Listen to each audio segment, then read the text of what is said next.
안녕하세요. 오늘의 색입니다. 오늘은 사과를 한번 그려볼게요.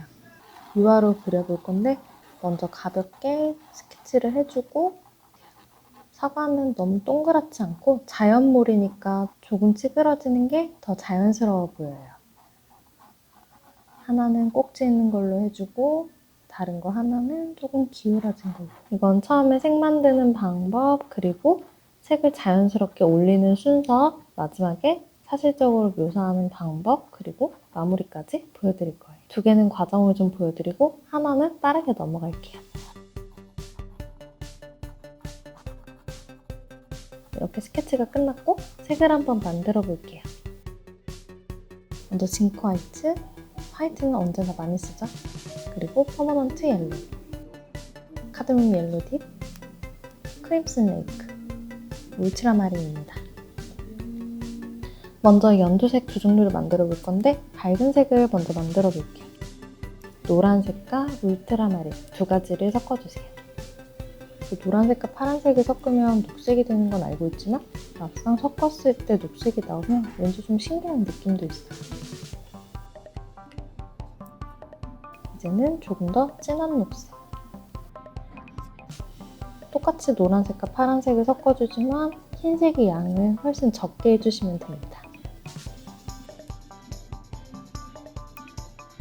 예쁜 초록색이 나왔어요. 물감을 정리해두고 이번엔 갈색. 갈색은 사과의 그림자 부분을 할 때 쓸 건데 붉은색과 파란색 그리고 노란색을 같이 섞어주시면 됩니다. 빨간색과 노란색의 양이 좀 많아야겠죠. 그리고 검은색.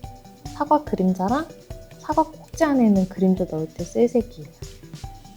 그리고 배경을 칠할 때 쓸 회색을 만들어줍니다. 색을 새로 만드실 필요 없이 검은색을 만들고 나이프에 묻어있는 걸 이용해서 흰색만 섞어주시면 돼요. 이제 사과를 한번 칠해볼 건데요. 붓은 이렇게 녹색에 쓰는 붓, 붉은색에 쓰는 붓, 그림자에 쓰는 붓 세 가지 정도 구분해서 써주시면 붓이 더러워지지 않아요. 먼저 밝은 부분에 있는 노란색을 먼저 올려주시고 두 번째로 만든 녹색을 섞어서 색의 경계를 부드럽게 펴주세요. 물감을 꼼꼼하게 캔버스 뒤가 비치지 않게 칠하고 섞어주고 그림자 부분에 살짝 갈색을 올려두는데 이 색은 아까 만들어두지 않았던 색이에요. 이 색은 아까 만들어뒀던 녹색에 붉은색을 섞어서 만들어주는 색입니다. 이렇게 빨간색과 녹색이 자연스럽게 연결되도록 중간색을 만들어주세요. 갈색으로 그림자도 찍어주고 빨간색은 그대로 카드뮴 옐로우를 그대로 깨끗한 붓으로 맑게 올려주세요. 그라데이션을 할 때 색이 가장 깨끗해야 될 부분에 먼저 물감을 올려두고 주변으로 붓을 밀어주면서 먼저 칠했던 색과 경계가 풀리도록 해주세요. 이렇게 섞어주면서 두 색이 섞이는 경계들이 자연스럽게 보이도록. 유화의 장점 중에 하나가 색을 많이 만들지 않아도 이렇게 캔버스를 팔레트처럼 쓰면서 캔버스 위에서 새로운 색을 만들어주시면 돼요. 팔레트에서 너무 완벽한 색을 만들지 않아도 자기들끼리 섞이면서 중간색이 예쁘게 나옵니다. 근데 저는 사과가 왜 기초 과정에 있는 건지 좀 사실 쉽지 않은데 왜 기초 과정에 있나 그리면서 그 생각을 한번 해봤어요. 사과를 그리면서 우리가 배우는 게 대체 무엇인가. 근데 사과를 그려보니까 사과를 그릴 때 그냥 이 부분에는 이 색 만들어서 칠하고 이런 이해만 가지고는 그리기가 힘든 작물이에요.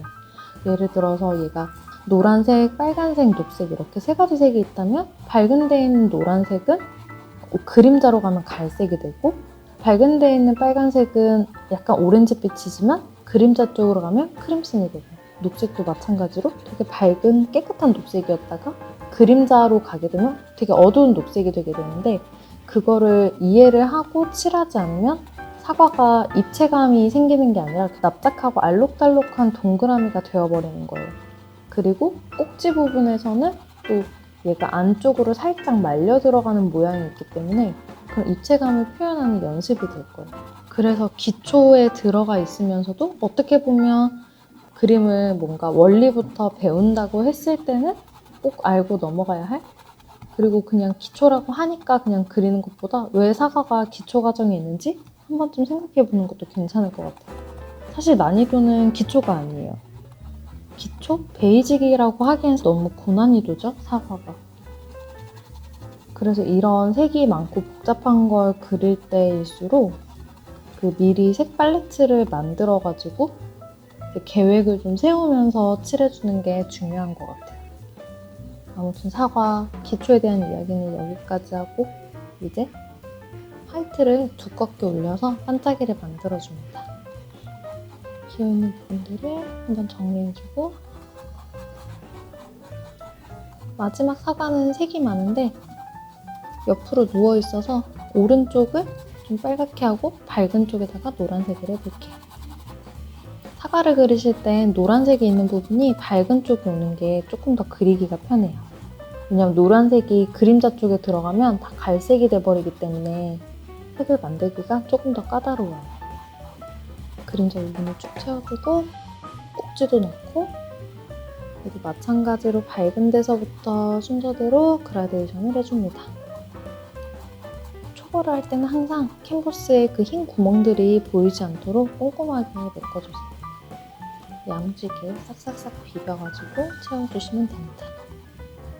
사과 꼭지가 만드는 그림자도 넣어주시고 약간 토마토 같은데 여기 반짝이를 올려주고 배경을 칠해볼게요.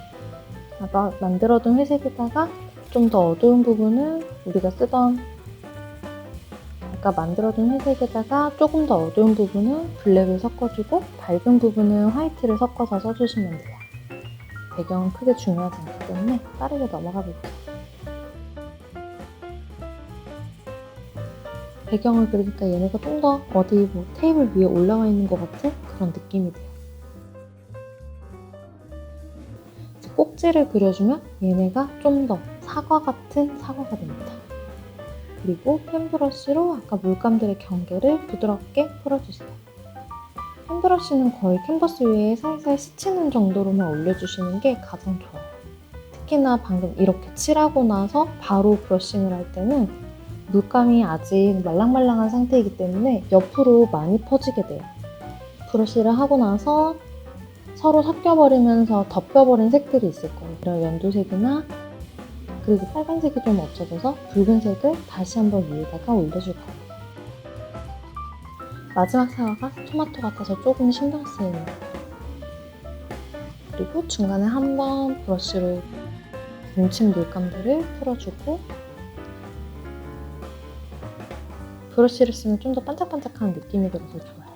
마지막으로 지저분한 토마토에 밝은 색을 올려줍니다. 마지막 사과는 그냥 토마토인 걸로 할게요. 색을 너무 많이 썼더니 약간 지저분해졌어요. 사과 2개랑 토마토 이렇게 색이 여러 개가 섞이는 걸 그린다면 적어도 30분 정도의 텀을 두고 펜브러쉬라면 이 정도로 색이 많이 섞이진 않을 거예요. 마지막으로 반짝이를 찍고 오늘 그림 마무리하겠습니다. 반짝이를 올리니까 더 광택 있고 단단해 보이죠? 그럼 오늘도 즐거운 하루 되세요. 감사합니다.